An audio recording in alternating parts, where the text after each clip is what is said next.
अस्सलाम वालेकुम guys, welcome to my YouTube channel. और आज हमने जो ब्लेंडर की उर्दू सीरीज़ स्टार्ट की हैं उसका हम सेकंड पार्ट देखेंगे। तो उसके लिए हम पहले ब्लेंडर को ऑन कर लेते हैं और देखते हैं कि लास्ट पार्ट में हमने क्या सीखा था। लास्ट पार्ट में हमने नेविगेशन सीखी थी कि किस तरह से व्यू को रोटेट किया जाता है। मैं यहाँ से कीज़ ऑन कर लेती हूँ ताकि आपको विजिबल रहें, और इसको हम सेंटर में प्लेस कर लेते हैं। किस तरह से हम व्यू को रोटेट करते हैं और किस तरह से हम जूम इन जूम आउट करते हैं और किस तरह से हम पैन करते हैं, शिफ्ट और मिडल व्हील। अच्छा जी, नेक्स्ट हमने देखना है कि हमारे पास ऑब्जेक्ट्स क्या हैं और हम इन ऑब्जेक्ट्स को सिलेक्ट कैसे करते हैं। तो माउस का जो लेफ्ट क्लिक है उससे हम 3D व्यू पोर्ट में मौजूद किसी भी ऑब्जेक्ट को सिलेक्ट कर सकते हैं। लेकिन अगर मैंने सारे के सारे ऑब्जेक्ट्स को सिलेक्ट करना है तो उसके लिए मेरे पास की है ए। तो ए से जितने भी व्यू पोर्ट में ऑब्जेक्ट्स मौजूद होंगे वो सब के सब सेलेक्ट हो जाएंगे। लेट्स सपोज अभी सिर्फ लाइट बल्ब सेलेक्ट है, तो मैं चाहती हूँ सारे ऑब्जेक्ट सेलेक्ट हो जाएं। तो मैं क्या करूँगी, कीबोर्ड से ए प्रेस करूँगी तो ऑल ऑब्जेक्ट सेलेक्ट हो जाएंगे। लेकिन अगर मैंने इसको डी सेलेक्ट करना है तो मैं डबल ए प्रेस करूँगी तो ये क्या होगा, ऑल ऑब्जेक्ट्स डी सेलेक्ट हो जाएंगे। लेट्स सपोज मैंने यहाँ से दो ऑब्जेक्ट्स सेलेक्ट करने हैं, तो वो किस तरह से करेंगे, तो इसके लिए हमें यूज़ करनी है शिफ्ट की। शिफ्ट की क्या करती है, अगर लेट्स सपोज अगर मैं कीबोर्ड से ऑब्जेक्ट अगर मैं लेफ्ट माउस क्लिक से कोई ऑब्जेक्ट सेलेक्ट कर रही हूँ तो वो सिंगल एक ऑब्जेक्ट सेलेक्ट हो रहा है। लेकिन अगर मैं मल्टीपल ऑब्जेक्ट सेलेक्ट करना चाह रही हूँ लेकिन ऑल ऑब्जेक्ट्स नहीं सेलेक्ट करना चाह रही, तो मैं शिफ्ट की प्रेस करूँगी और मैं जितने ऑब्जेक्ट सेलेक्ट करना चाह रही हूँ मैं कर सकती हूँ। तो यहाँ से हम अपनी मर्ज़ी की अमाउंट के ऑब्जेक्ट्स भी सिलेक्ट कर सकते हैं। लेकिन अगर मैंने सबको डिसलेक्ट करना है तो मैं डबल ए प्रेस कर रही हूँ। उसके बाद हम बात करते हैं कि हमारे पास किस तरह से न्यू ऑब्जेक्ट ऐड होता है। और न्यू ऑब्जेक्ट ऐड करने के लिए यहाँ से हमारे पास ऐड का बटन है, ऐड का ऑप्शन है। ऐड के ऑप्शन से हमें ड्रॉप डाउन मेन्यू नजर आएगा कि हम कौन कौन से ऑब्जेक्ट्स ऐड कर सकते हैं। लेकिन अभी हम बात करेंगे मैश ऑब्जेक्ट की। मैश ऑब्जेक्ट क्या है, ऐसा ऑब्जेक्ट जो वर्टिसेस फेसेस से मिलके बना हो, मीन जो रेंडर में हमें विजिबल हो। इसका क्या मतलब है, अभी हम आगे चल के देखते हैं। अभी सिंपल हम क्या करेंगे, एक न्यू मैश ऐड करेंगे, लेट्स सपोज सिलेंडर। लेकिन ये मुझे दिखाई नहीं दे रहा, मुझे तो एक क्यूब ही दिखाई दे रहा है। ये देखें, अगर मैं इसको प्रेस करूंगी मुझे तो सिलेंडर दिखाई नहीं दे रहा। अब यहाँ पे बात आती है 3D कर्सर की। ये जो डॉटेड लाइन में कर्सर है ये एक 3D कर्सर है।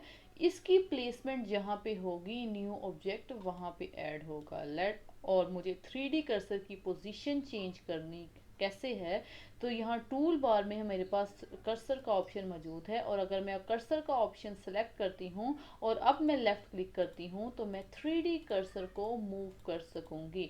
अब मेरे पास जो लेफ्ट क्लिक से ऑब्जेक्ट सेलेक्ट करने का ऑप्शन है वो ख़त्म हो गया है। देखिए मैं ऑब्जेक्ट सेलेक्ट नहीं कर पा रही, क्यों, क्योंकि यहाँ से टूल बार से 3D कर्सर का ऑप्शन सेलेक्ट है। अगर मैं यहाँ से सिलेक्ट करती हूँ और अब मेरे पास ऑप्शन आ गया है कि मैं ऑब्जेक्ट को सिलेक्ट कर सकूँ।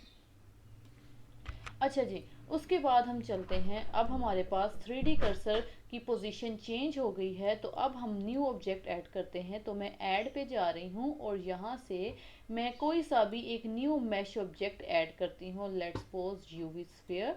तो देखें अब जो न्यू ऑब्जेक्ट आया है पुरानी पोजीशन पे नहीं आया, जहाँ पे न्यू 3D कर्सर था वहाँ पे आपके पास न्यू ऑब्जेक्ट ऐड हुआ है।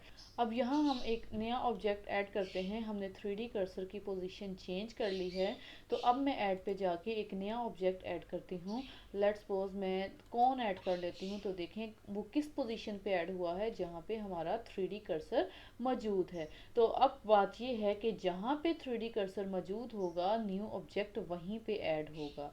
अब हम अगर न्यू ऑब्जेक्ट ऐड करना चाहते हैं तो हमारे पास उसके लिए यहाँ से ऑप्शन मौजूद है कि हम ये टॉप मेन्यू से मैश के ऑप्शन से जाके अपना जो ऑब्जेक्ट हमें रिक्वायर है वो ऐड कर सकते हैं। लेकिन इसके लिए हमारे पास शॉर्टकट की भी मौजूद है जिसको हम कहते हैं शिफ्ट ए।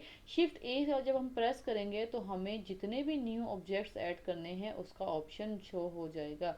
और उसके बाद हम मैश का ऑप्शन चूज़ करके अपना रिक्वायर्ड मैश ऐड कर सकते हैं। देखें जहाँ पे कौन थी वहीं पे हमारा ये टोरस ऐड हुआ है। क्यों? क्योंकि 3D कर्सर की पोजीशन वहीं पे है। तो अब क्या करते हैं, मैं ए से सिलेक्ट ऑल कर रही हूँ और मैं डिलीट कर रही हूँ एक्स से, और मैं चाहती हूँ ये कर्सर आ जाए इस ग्रिड के सेंटर पे, यानी कि 3D व्यू पोर्ट के सेंटर पे। तो इसके लिए मेरे पास की है शिफ्ट एस, और यहाँ से आपके पास ऑप्शन है कि कर्सर टू वर्ड और रीजन, कि ये जो हमारे पास 3D वर्ड है, जो 3D वर्ड है कर्सर उसके सेंटर पे आ जाए। तो मैं शिफ्ट एस प्रेस कर रही हूँ और कर्सर टू वर्ड और रीजन सेलेक्ट कर रही हूँ। तो देखिए अब 3D कर्सर कहाँ पे आया है, जो 3D वर्ड है उसके सेंटर पे है। तो अब मैं न्यू ऑब्जेक्ट ऐड करना चाह रही हूँ, तो उसके लिए मैं क्या करूँगी, शिफ्ट ए प्रेस करूँगी और यहाँ से मैं ऐड कर लेती हूँ एक क्यूब। अब क्यूब कहाँ पे ऐड हुआ है, जहाँ पे 3D कर्सर मौजूद है। अब मैं इस पे ट्रांसफॉर्मेशन अप्लाई कर सकती हूँ, जैसा कि हमने लास्ट लेक्चर पे देखा था। जी से हम मूव कर सकते हैं, आर से हम रोटेट कर सकते हैं और एस से हम स्केल कर सकते हैं। लेकिन अगर मैं इसकी शेप चेंज करना चाह रही हूँ, कैसे शेप चेंज करना चाह रही हूँ, मीन अगर हम देखें, अगर मैंने एक कंप्यूटर की स्क्रीन बनानी है, या मैंने एक माउस बनाना है, या मैंने एक बॉक्स बनाना है, या मैंने एक बोतल बनानी है, तो हमारे पास तो ऐसा कोई मैश मौजूद ही नहीं है। तो हमें क्या करना पड़ता है, जो गिवन शेप्स होती हैं उन शेप्स को यूज़ करते हुए और उन शेप्स को एडिट करके हम क्या कर सकते हैं, अपनी रिक्वायर्ड शेप गेट कर सकते हैं। तो इसके लिए हमारे पास मौजूद होता है एडिट मोड। इसके लिए हमारे पास मौजूद है एडिट मोड। तो एडिट मोड लर्न करने से पहले हम क्या करते हैं, एक सिंपल चेयर बना लेते हैं। यहाँ पे मैं गूगल पे जा रही हूँ और मैं करती हूँ लो पॉली चेयर, लो पॉली चेयर, और यहाँ से हम कोई सिंपल सी एक चेयर देख लेते हैं। वो सिंपल, लेट्स सपोज ये वाली चेयर हम देख लेते हैं।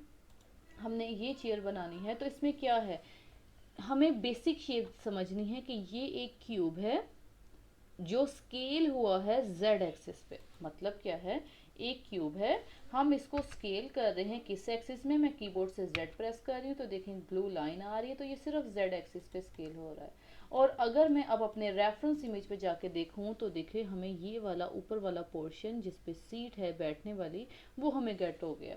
उसके बाद इसी तरह हम बैक भी बना सकते हैं। अभी मैं इतनी सिंपल नहीं बनाऊंगी, मैं क्या करूंगी, शिफ्ट ए करूंगी, एक और क्यूब ऐड करूंगी, कर्सर वहीं पे है। अब मैं स्केल करूंगी रेड लाइन के अलोंग, और रेड लाइन क्या है, एक्स एक्सिस है।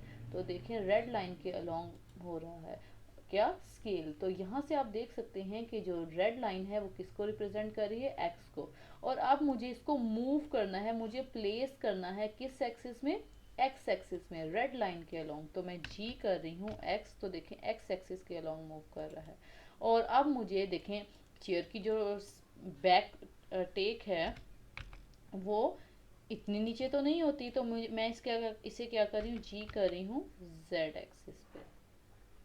तो ये देखें मेरे पास ये इस तरह से शो हो रहा है जैसे ये सीट है और ये टेक है। अब मुझे इसकी लेग्स चाहिए, तो मैं शिफ्ट ए कर रही हूँ और एक क्यूब ऐड कर रही हूँ और मुझसे स्केल करना चाह रही हूँ। मैं इसे स्केल किया मैंने इसे स्केल किया, ओवरऑल स्केल किया, और मैं इसे स्केल कर रही हूँ सिर्फ और सिर्फ जेड एक्सिस पे। और मुझे इसे प्लेस करना है, मैं यहाँ से क्लिक कर रही हूँ कि ये, अब देखें जेड एक्सिस पे, देखें जेड एक्सिस टॉप पे आ रहा है। तो ये मतलब क्या है कि मुझे टॉप व्यू शो हो रहा है, यहाँ से आप देख सकते हैं टॉप व्यू। तो अब मैं लेग को मूव करूँगी जी के साथ और मैं इसे प्लेस करूँगी रिक्वायर्ड पोजीशन पे। लेकिन अगर मैं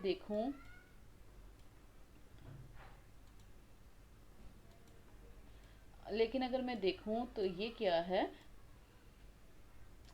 इसकी प्लेसमेंट ठीक नहीं है। तो मैं जी करूँगी जेड एक्सिस पे, और मैं अभी भी देखें इसकी प्लेसमेंट ठीक नहीं है, तो मुझे ग्रीन लाइन के अलोंग इसको मूव करना है। तो मैं जी करूँगी किस एक्सिस में, वाई एक्सिस में, और मैं स्केल कर रही हूँ जेड एक्सिस में और जी कर रही हूँ जेड एक्सिस में। अब मेरे पास ये लेग तो आ गई, मैंने बना ली। अब मुझे तीन एज इट इज़ सेम चाहिए, तो मेरे पास ऑप्शन मौजूद है कि मैं इसको डुप्लीकेट कर सकूं। तो डुप्लीकेट करने के लिए हम क्या करते हैं, ऑब्जेक्ट को सिलेक्ट करते हैं और राइट क्लिक करते हैं, और यहाँ से आपके पास ऑप्शन आपको नज़र आएगा डुप्लीकेट का। तो यहाँ से आ गया डुप्लीकेट ऑब्जेक्ट, जिसकी की क्या है शिफ्ट ए। Sorry shift D. तो यहाँ से हमने डुप्लीकेट ऑब्जेक्ट चूज़ किया और हम इसे मूव कर रहे हैं। अब हम इसे फ्रीली मूव कर सकते हैं, लेकिन मैं चाहती हूँ कि मूव हो सिर्फ वाई एक्सिस पे, ग्रीन लाइन के अलोंग। तो मैं वाई प्रेस कर रही हूँ, तो देखें ये सिर्फ ग्रीन लाइन के अलोंग मूव किया है। अब अभी भी देखें सही पोजीशन नहीं है, तो मैं जी कर रही हूँ वाई एक्सिस, ग्रीन लाइन के अलोंग। अब मुझे ये दोनों लेग्स चाहिए जो कि मैं मूव कर दूंगी रेड एक्सिस के अलोंग। तो मैं दोनों को कैसे सिलेक्ट करूंगी? अगर मैं ए प्रेस करूंगी तो ऑल सेलेक्ट हो जाएगा, अगर मैं डबल ए प्रेस करूंगी तो ऑल डी सेलेक्ट हो जाएगा। लेकिन अगर मैं लेफ्ट क्लिक से सिलेक्ट करूंगी तो ओनली वन ऑब्जेक्ट सिलेक्ट होगा, लेकिन अगर मैं शिफ्ट प्रेस करके लेफ्ट क्लिक करूंगी तो मल्टीपल ऑब्जेक्ट सिलेक्ट हो सकते हैं। और अब मुझे पता है डुप्लीकेट की कमांड क्या है, शिफ्ट डी। तो मैं शिफ्ट डी प्रेस कर रही हूँ और मूव कर रही हूँ इसको किस लाइन के अलोंग? एक्स लाइन के अलोंग, मीन रेड लाइन के अलोंग। तो मैं एक्स प्रेस कर रही हूँ, तो ये सिर्फ ये देखें जी एक्स, तो ये सिर्फ क्या कर रहा है? एक्स एक्सिस के अलोंग मूव कर रहा है। तो ये देखें ये सिंपल हमने एक चेयर बनाई है, किस में? ऑब्जेक्ट मोड में। यानी कि हमने सिंपल 3 ट्रांसफॉर्मेशंस यूज़ की हैं, बल्कि 2 ट्रांसफॉर्मेशन यूज़ की हैं, रोटेट भी नहीं किया। हमने एक मूव की ट्रांसफॉर्मेशन यूज़ की है और एक स्केल की ट्रांसफॉर्मेशन यूज़ की है। अब यहाँ क्या है कि हर एक पार्ट एक सिंगल ऑब्जेक्ट है। तो यहाँ पे देखें आपको शो हो रहा है कि यहाँ पे हमारे पास कितने ऑब्जेक्ट हैं? 1 2 3 4 5 6, टोटल 6 ऑब्जेक्ट्स हमारे पास मौजूद हैं। लेकिन हम हर दफ़ा इस तरह की शेप नहीं बना सकते। क्यों? क्योंकि अगर हम यहाँ पे लो पॉली चेयर्स में जाएं तो देखें ये सोफ़ा है, इसकी शेप। अब ये वाली चेयर हम एज अ एग्जांपल ले लेते हैं कि अब यहाँ पे ये क्यूब तो है, लेकिन क्यूब नीचे की साइड से स्केल डाउन है, नीचे की साइड से स्केल, जो स्केल इसकी बॉटम पे है वो स्केल उसकी टॉप पे नहीं है। मीन टॉप पे स्केल ज़्यादा है और बॉटम पे स्केल ज़्यादा है। लेकिन हम जब करते हैं स्केल, हम जब स्केल करते हैं तो ओवरऑल स्केल अप्लाई हो रहा है, सिर्फ बॉटम पार्ट पे स्केल अप्लाई नहीं हो रहा। तो अगर हम चाहते हैं कि ऑब्जेक्ट की शेप चेंज हो जाए तो उसके लिए हम जाते हैं एडिट मोड में।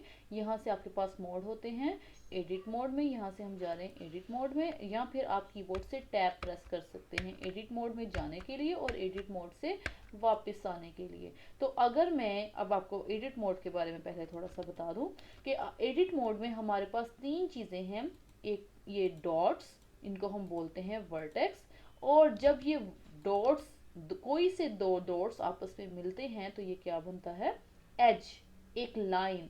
और जब ये एजेस मिलके एक क्लोज्ड शेप बनाते हैं, उस क्लोज्ड शेप को क्या बोलते हैं? फेस बोलते हैं। तो यहाँ से आप देख सकते हैं हमारे पास 3 तरह की सिलेक्शन है कि हम सिर्फ फेस सिलेक्ट कर सकते हैं। और आप ये देखें जब फेस सिलेक्ट किया है तो कितनी लाइंस हैं? 1 2 3 4। तो 4 लाइन से मिलके एक फेस बन रहा है। यहाँ पे हो सकता है 3 लाइन से मिलके बने, 2 लाइन से मिलके तो कोई क्लोज शेप नहीं बन सकती। तो यहाँ पे इन लाइंस को हमने क्या बोला है? एज बोला है। और ये एज कितने पॉइंट से, मीन कितने वर्टिसेस से मिलके बने हैं? 1 कॉर्नर, 2 कॉर्नर, 3 कॉर्नर, 4 कॉर्नर। अगर आपको नहीं पता लग रहा, आप यहाँ से देख सकते हैं कि आपके पास टोटल 6 फेस हैं। कैसे? 1 2 3 और एक ये 4 और एक ये 5 और नीचे वाला एक 6। लेट्स सपोज आप एक बॉक्स ले रहे हैं और इसकी साइड्स गिनने कितनी हैं, वो उसके क्या हैं? फेस हैं। तो हमारे पास total number of vertices, mean जो पॉइंट्स हैं जिनसे जिनसे मिलके ये शेप बनी है, वो कितने हैं? 4 हैं। ये क्या है हम बाद में देखते हैं। अच्छा जी, उसके बाद हम क्या करेंगे? हमने ये चेयर को देखा था, चेयर में क्या था? टोटल जो क्यूब था वो स्केल्ड था किस एक्सिस में? एक वाई एक्सिस में या एक्स एक्सिस के अलोंग। तो मैं टैब प्रेस करके जा रही हूँ ऑब्जेक्ट मोड में और मैं स्केल कर रही हूँ इसको वाई एक्सिस पे। तो देखें ये वाई एक्सिस पे तो स्केल हो गया। लेकिन अगर आप रेफरेंस आप इमेज को देखें तो ये क्या है? बॉटम से स्केल डाउन है, जो कि एडिट मोड में तो पॉसिबल नहीं है, सॉरी ऑब्जेक्ट मोड में तो पॉसिबल नहीं है। तो मैं जा रही हूँ एडिट मोड में। अब मुझे नीचे वाले पोर्शन को छोटा करना है या ऊपर वाले पोर्शन को बड़ा करना है, तो ये हम डिसाइड कर लेते हैं। यहाँ से देख के मेरे ख्याल से नीचे वाले पोर्शन को छोटा करना है। आप दोनों कर सकते हैं। लेट्स सपोज अब मैंने ऊपर वाला फेस सेलेक्ट किया और मैं स्केल कर रही हूँ, तो देखें ये ऑल डायरेक्शन में स्केल हो रहा है, एक्स वाई पे भी, एक्स पे भी और जेड पे भी। तो मैं अंडो कर रही हूँ। अंडो के लिए आपने एडिट पे जाना है और यहाँ से अंडो करना है, और उसको आपको उसकी की पता है कंट्रोल Z। लेकिन अगर आपने रीडो करना है तो इसकी यहाँ पे कंट्रोल Y नहीं है, यहाँ पे क्या है कंट्रोल Shift Z। ठीक है, जैसे हम पीसी पे करते हैं कंट्रोल Y, ये वैसा नहीं है। अच्छा जी, तो हम इसको स्केल करते हैं। अब हमें इसे स्केल भी सिर्फ एक्स एक्सिस में करना है, एक्स। तो देखें ये सिर्फ रेड लाइन के अलोंग स्केल होगा। तो अब आप देख सकते हैं कि अब जो शेप है वो शेप हम एडिट मोड में गेट नहीं कर सकते थे। तो इस तरह से हम अपनी चेयर की शेप गेट कर सकते हैं। इसको स्केल कर रही हूँ Z एक्सिस पे, और यहाँ से जाके देखें तो हमें उस टाइप की शेप गेट हो गई है। तो ये हमारे पास एडिट मोड था। एडिट मोड में हमारे पास होते हैं वर्टिसेस, एजेस एंड फेसेस, और वो ऑब्जेक्ट जो वर्टिसेस, एजेस और फेसेस से मिलके बने वो मैश ऑब्जेक्ट होता है। और मैश ऑब्जेक्ट वो ऑब्जेक्ट है जो हमें विजिबल होता है रेंडर व्यू में। जब हम किसी एक स्पेसिफिक व्यू को कन्वर्ट कर लेते हैं इमेज में, तो उसको हम 2D इमेज में, तो उसको हम बोलते हैं रेंडर। तो अगर मैं यहाँ से Shift A प्रेस करूँ और मैं मैश ऑब्जेक्ट की बजाय एक कर्व ऑब्जेक्ट ऐड करूँ, और मैं इसको यहीं पे रहने देती हूँ, और अगर मैं इसे रेंडर व्यू में लेके जाऊँ तो देखें मुझे कौन सा ऑब्जेक्ट विजिबल है। ऑब्जेक्ट मेरे पास दो हैं, कर्व भी है, ये क्या है, ये बात की बात है, कर्व भी है और एक क्यूब भी है, लेकिन विजिबल मुझे रेंडर व्यू में एक ही है। कि जब इमेज रेंडर होगा तो कौन सा इमेज मुझे नजर आएगा, तो वहां पे मेरे पास एक ही ऑब्जेक्ट है, और वो क्या है, मैश ऑब्जेक्ट। आपको पता है कि हमने यहाँ से Shift A प्रेस करके मैश ऑब्जेक्ट में से क्यूब ऐड किया था, लेकिन जो हमने अब कर्व ऐड किया है वो मैश ऑब्जेक्ट का पार्ट नहीं है। मीन वो वर्टिसेस और एजेस से मिलके नहीं बना, और वो व्यू पोर्ट पे डिस्प्ले नहीं होगा, सॉरी रेंडर व्यू पे डिस्प्ले नहीं होगा। तो इसी वजह से हम इसको मैश ऑब्जेक्ट बोलते हैं।